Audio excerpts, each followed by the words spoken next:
National Weather Service has issued a flash flood warning for the following Pennsylvania counties: Cumberland, Dauphin, Lancaster, Lebanon, Perry, and York. Effective until 9:50 p.m. The National Weather Service in State College, PA has issued a flash flood warning for northwestern Lancaster County, in south-central Pennsylvania, northwestern York County, in south-central Pennsylvania, southern Dauphin County, in south-central Pennsylvania, southeastern Berry County, in south-central Pennsylvania, northeastern Cumberland County, in south-central Pennsylvania, southwestern Lebanon County, in south-central Pennsylvania. Until 9:45 p.m. Eastern Daylight Time. At 6:48 p.m. Eastern Daylight Time, Doppler radar indicated thunderstorms producing heavy rain across the warned area. Up to 3 inches of rain has already fallen in some locations. Flash flooding is expected to begin shortly.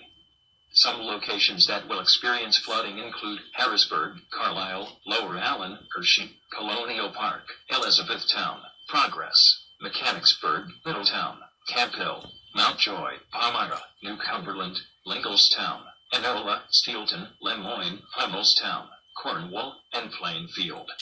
Additional rainfall amounts of 1 to 2 inches is expected near and to the south of the greater Harrisburg, Hershey area over the next few hours. Precautionary/preparedness actions. Move to higher ground now. Act quickly to protect your life. Stay away or be swept away. Riverbanks and culverts can become unstable and unsafe. Please report flooding to your local law enforcement agency when you can do